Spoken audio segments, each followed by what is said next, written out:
Good afternoon, everyone. Brazilian Arabica coffee beans, loss of 36% of the entire country's production due to cold and frost. Conditions in the plantation.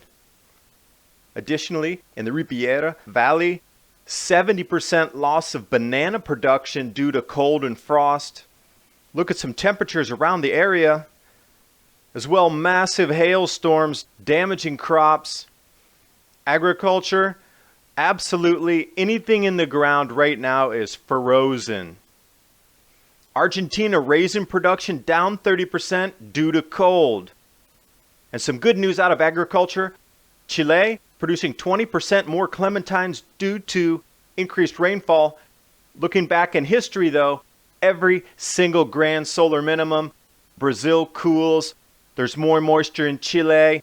Argentina flooding. We're just repeating a cycle and it is here. Get ready for food price rises. A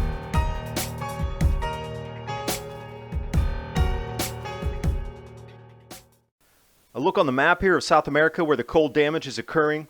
If we go back to this map I put together, last month in June, 115-year record cold across everywhere there's a star. It was a record cold temperature in June, and now again in July. Frost and record cold in the same area again. This time, 36% loss of the Arabica coffee bean crop in Brazil. Southern Minas and Sao Paulo. That area represents 80% of the Brazilian Arabica crop. They were already having a difficult time with the Robusta because of drought. And now this cold, this is what the plantations look like. That is not good for top leaf cover. This frost has been going on for more than a week. Areas on the map here more close in. Some of the temperatures over the last day on the 18th, 19th, and 20th. Zoom right in here. You can see the affected plantation areas. Hammered by frost in Paraná. Again, you'll see that deep white on top of the coffee trees there. Southern Minas, Muzambinho, those beans are damaged. Those are not going to be sellable. That is a loss for sure. The reporter in the top left there holding on to those deep dark brown leaves, that is going to affect next year's production as well as these plants try to recover. Imagine if you had frostbite all over your fingers. Coffee plants are the same way. They are damaged by cold. These are not coffee leaves. This is a different vegetable plant here, but you can take a look at the frost on these leaves.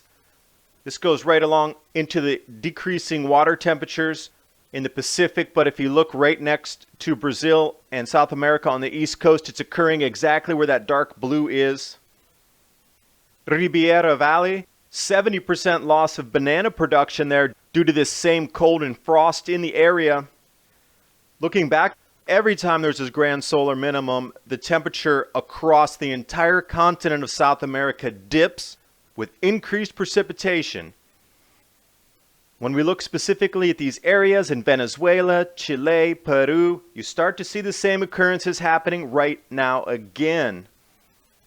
We're repeating the pattern, and this is showing that this grand solar minimum is here already, and it is going to intensify from this point forward. Agricultural losses are going to be more common than not. This is supposed to be semi-tropical. Non-frost areas, Tropico picking this up, they have about 50 different photos of farmers sending in crop-damaged areas that they were under cultivation. You should really look into this and see how many photos and how widespread this is. A wide view of the field conditions. Look through the rural farmlands. -8 degrees Celsius. At this time of the year, I know it's winter, but it is a semi-tropical area that this is being hit with. Good thing is, over the next few days, it should start to warm back up into the lower teens again. See what kind of damage actually is done after this event is finished. Additionally, hailstones damaging crops all over the road. Second time in a single week that this has happened. That's a lot of hail. Those stones are pretty large size. Jumping over to Argentina, raisin production down 30%. And I love how they say caused by climate change. But they forget to tell you that it's cold weather, climate change. And the good news for Chile, they're going to start receiving a lot more rainfall than they are now.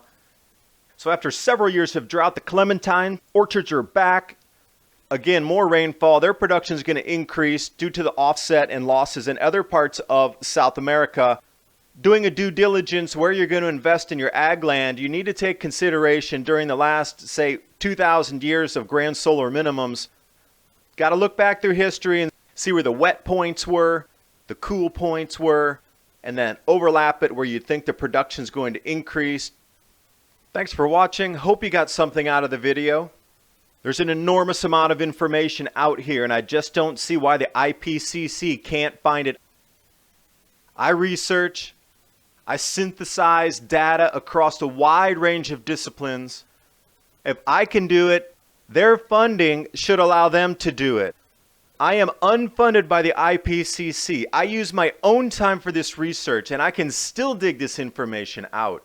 In cyclical patterns of grand solar minimum, effects from our sun, and the electrical universe we live in, yet the IPCC with all their billion-dollar funding, $200 million to study the ozone hole, there is something definitely amiss right now with the IPCC.